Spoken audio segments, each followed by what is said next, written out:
Peace and love, everybody. This is Judah's son, lawfully known as Allah Tasab and Yashala El for Moorish Nationality Card Services. And today's video is going to be based on how to establish your religious non-taxation with the Home Depot without having a 501c3 tax exemption permission via the IRS and or the Secretary of State, where you handle your religious or faith-based affairs. All right. So yes, you can get so-called tax exemption. We're going to make it lawful. You can get religious non-taxation or non-taxable obligation, or however you want to word it, lawfully.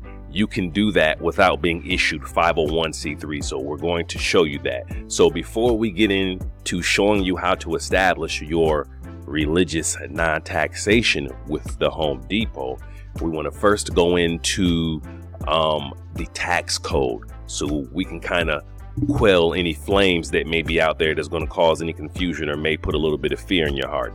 So what we're going to do is we're going to come over here to Title 26 of the United States Code, subsection 508C1A, because if you're going to have a religious organization or faith-based organization, it is in your best interest to stay away from 501c3 because it comes with a bunch of restrictions that you should not have to deal with when you are exercising a right that is already acknowledged and secured by the American Constitution and the state constitution where you domicile. There's no way there should be any restrictions whatsoever at all. So you want to stay away from 501c3.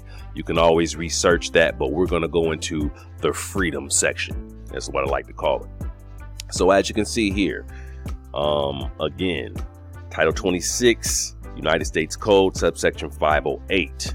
All right. Special rules with respect to section 501c3 organizations. It goes down here and says, new organizations must notify Secretary of State that they are applying for recognition of section 501c3 status, except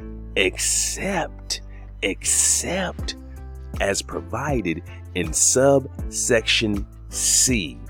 All right, so I got this incorrect. It's not subsection 508. It's section 508, subsection C1A.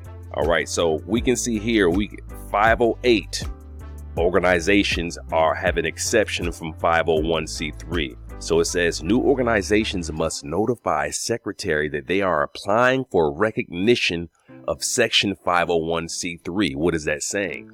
When a religious organization or a faith-based organization is established and they want to waive their First Amendment rights, then what they want to do, well, of course, we know that's not why they're getting 501c3. But if they want to get tax exemption, then a lot of the times they're going to follow this process and notify the Secretary of State that they are applying for recognition of the 501c3. And then the Secretary of State would issue that permission out, right?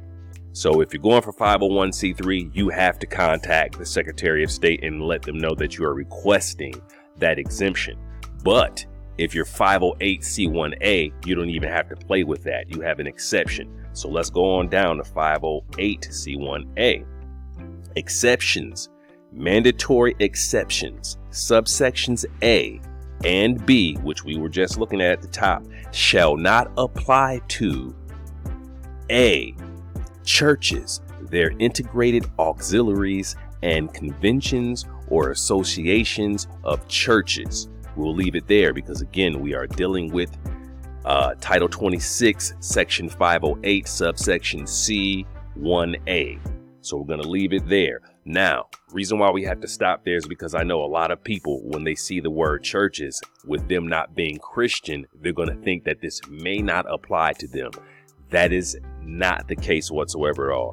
This word is a blanketed term, and the same right is extended to mosques, synagogues, masjids, to the Sikh temples, to the Cambodian temples, to the Hindu temple, to the Mormon temple, to the Moorish Science Temple, if it's established lawfully in the correct manner under 508c1a.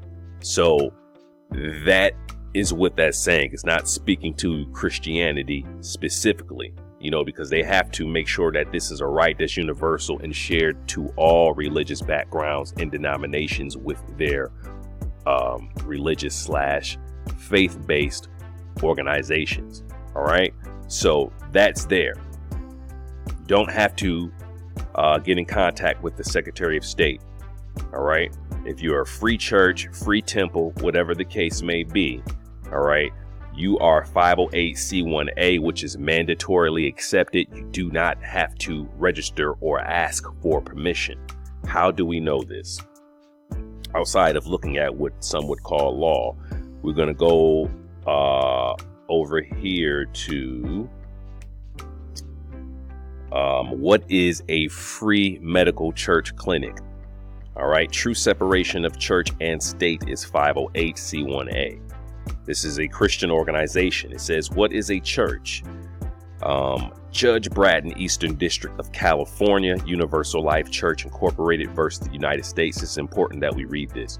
It says, neither this court nor any branch of this government will consider the merits or fallacies of a religion. What is that saying? That's saying that they're not even going to ponder on whether your religion is real. Now think about this. You have people that have a Star Wars religion. You have people that have a Star Trek religion. I've actually worked with a guy who was a priest in the Star Wars religion order, Priest Chewbacca, something like, even that was his name. That's what he was hired at the job as, and he held his status as a priest. So even as far-fetched of him saying he's a part of the clone order or the Jedi Sith or whatever the case may be, that can't be questioned. The courts are not going to sit there and say that doesn't even make any sense. This guy says that he worships the gods of dandelions that grows from the ceilings and sprouts out cans of Pepsi. Like, they're not even going to question that. It says, nor will the court compare the beliefs, dogmas, and practices of a newly organized religion with those of an older, more established religion. You see? So they're not going to say, well, over here, the Muslims say that you can't eat pork unless it's the pig's ears. Now, these Muslims over here, they eat ribs all day, every day. So they're not going to compare. You know, they can't do that. Nobody can tell, as a Moor said to me at one point in time, nobody can tell Paul that he didn't see Jesus on the road to Damascus. Seeing this case law, now I see exactly what he was talking about. It says here, nor will the court praise or condemn a religion, however excellent or fanatical or preposterous it may seem. Were the court to do so, it would impinge upon the guarantee of the First Amendment and create a state church. All right, let's keep going. So this has already been decided upon, right?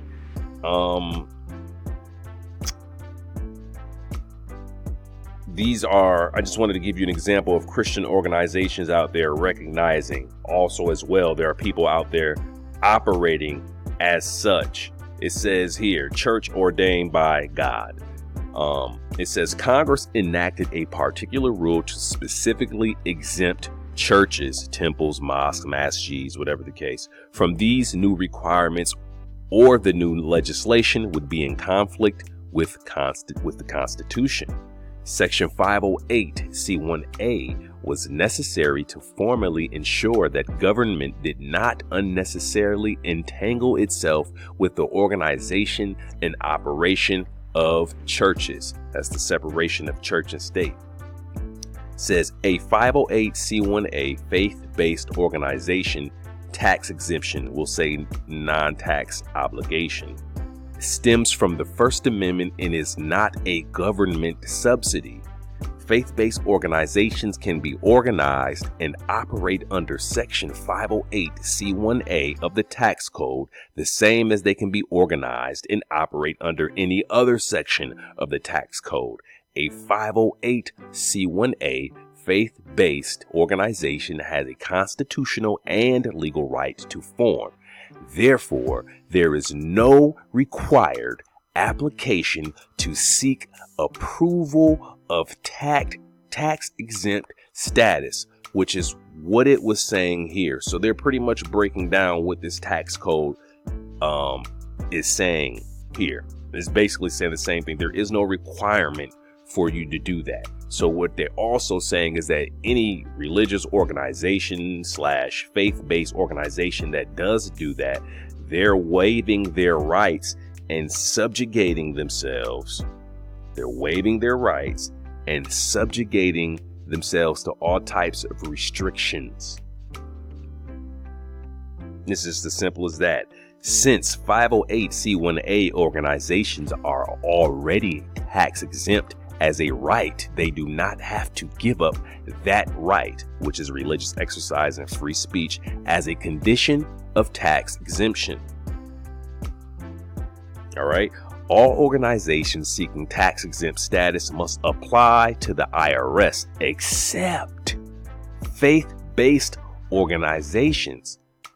Faith-based organizations can be formed under Section 508(c)(1)(a) and enjoy mandatory exceptions from these requirements.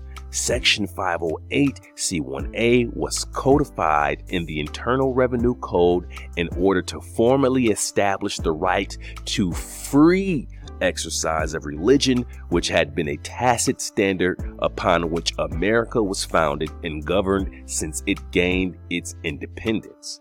A 508(c)(1)(a) is, by the very nature of its operation, a religious, nonprofit, tax non-obligated organization.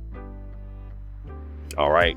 So there you go. There you have it. That's how you're able to establish your tax exemption, your tax non-obligation lawfully by practicing your faith. Now, I have to say this specifically to those who are out there and they are identifying themselves as Moors, Aboriginal and Indigenous, things of this nature. What you have to comprehend is that your identity, no matter what anybody else says, falls up under the First Amendment.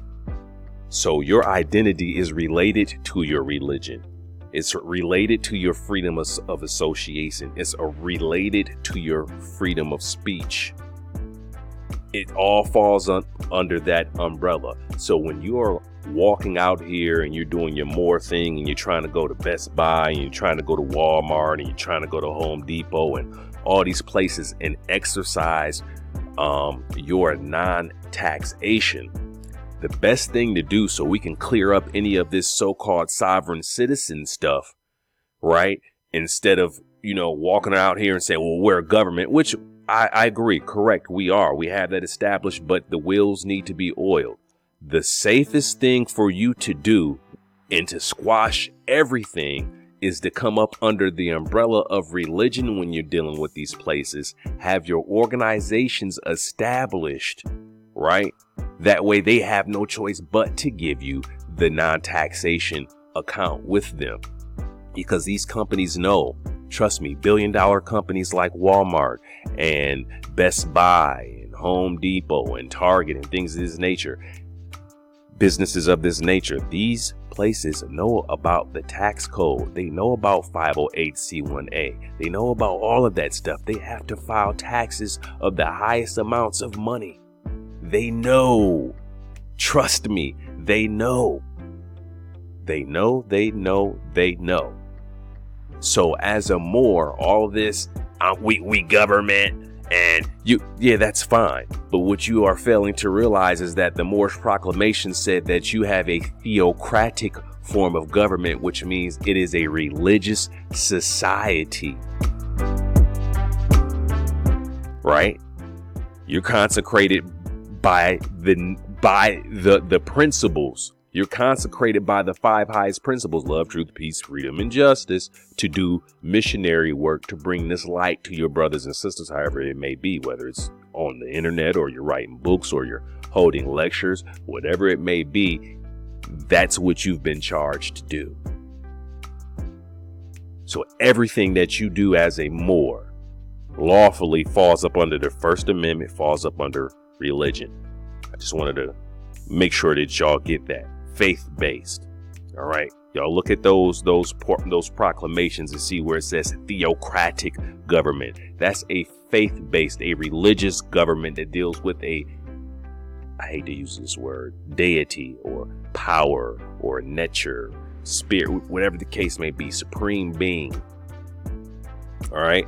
So now that we got that, let's go over here to Home Depot's website and get you, show you how you can establish your religious non-taxation and stop dealing, and we are a government, don't get me wrong, but it's easier ways to go about it and still keep it and keep it lawful, keep it de jure without waiving any rights whatsoever. I honestly think what happens when Moors are going to these stores, Best Buys and things of this nature, it's the ego that wants you to push this whole government thing.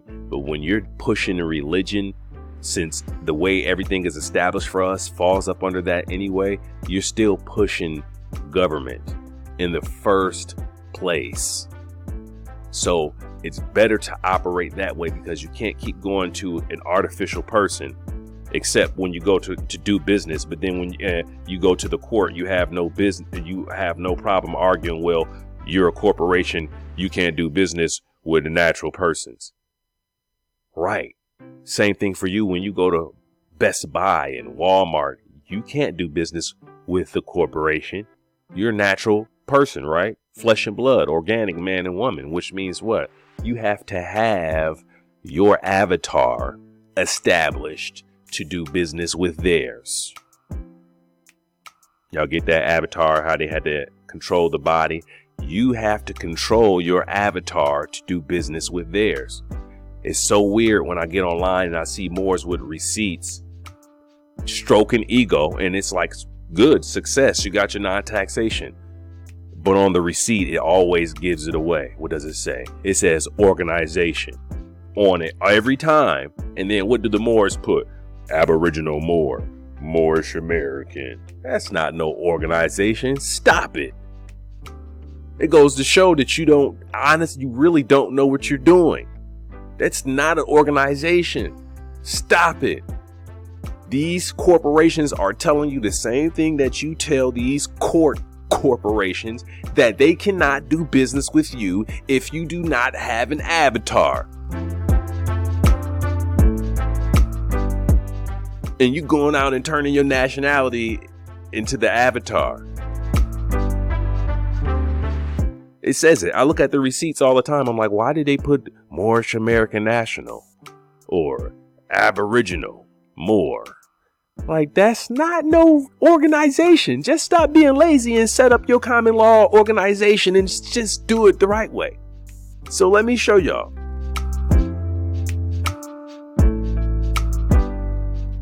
All right. So this is Home Depot. All right. So this is their website for registering for tax exempt. We got to keep it lawful, though. Tax, non-taxation, religious non-taxation. That's what we'll say. All right. Click here, register online. And I'm going to show you that these corporations recognize that you don't need permission from the Secretary of State and or the IRS when dealing with religious non-taxation. So I had to make sure y'all don't see my number. That's blurred out. Y'all can't see the number that's been issued to us over here. So sign up. Look. Okay, so let me go back so we can make sure. To create a tax religious non-taxation account with the Home Depot, click the sign up button below. This account is for tax religious for tax exempt purchases only. This account is separate from your online shopping account. Right, which it is. I had to learn that the hard way. All right, so you agree to all those terms and conditions if you've read them, which I suggest you do. All right, click sign up. It's going to ask you for your state.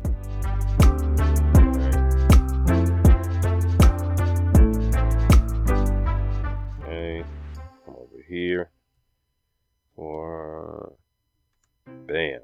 All right, y'all see, I just put a default number in. Right? 1, 2, 3, 4, 5, 6, 7, 8, 9. This is not fraud.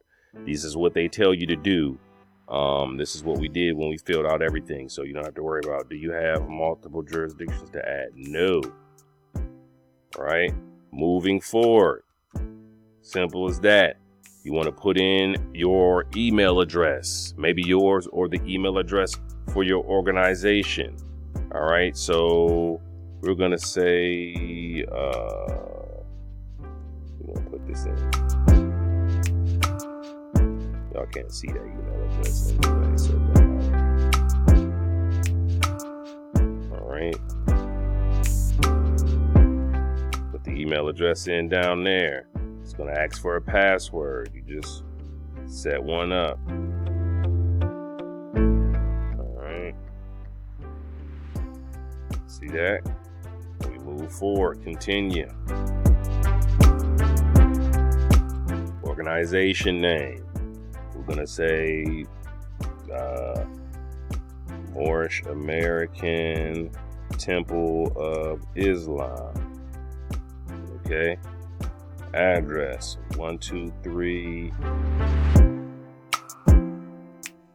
Mexham Court, right? They're going to ask for a zip. We're going to put, let's see. Okay.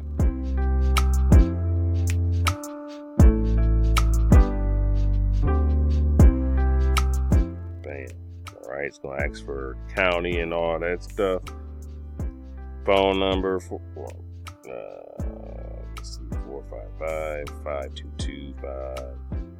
455-522-5687. Bam. Continue. All right, you see? Now, if you have multiple authorized purchasers that visit our store, you only need to register once. All your purchases can use the same Home Depot tax exempt ID you established with this application. So if you have officers, grand sheiks, members of whatever your religious organization may be, because this is really universal, they could utilize the tax exempt number. All right. So we'll say Mohammed Bey. Okay. Mohammed Bey. All right. He is trustee, we'll say. All right. Then it's going to say here, description, uplifting fallen humanity. We'll just use that as a way, as an example.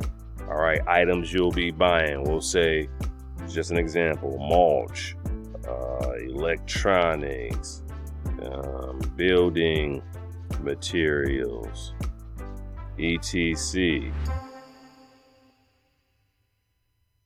All right, you got that? Continue.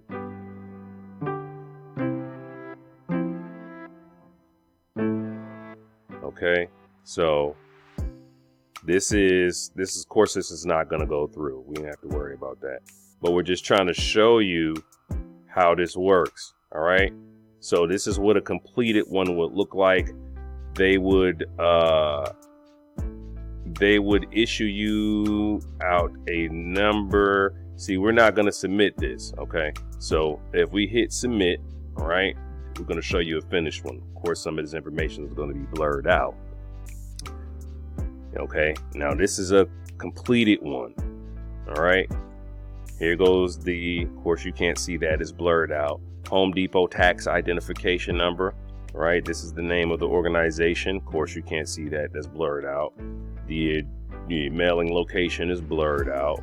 Phone number is blurred out. Email, we got all that stuff blurred out. But as you can see, which you can't really see, but we've been issued our number. So it's really just that simple. Now, it's temporary down here, but as long as you established everything correctly, utilizing the law, there's not going to be a problem. When they get this, they're going to know exactly, okay, 508c1a, faith-based organization, like, yeah, they're good. Reason why I know this is because I've already done the same thing for Best Buy before as well. And the card is still good right now as we speak. So this is how you sign up for your religious non-taxation, whether you're Moor,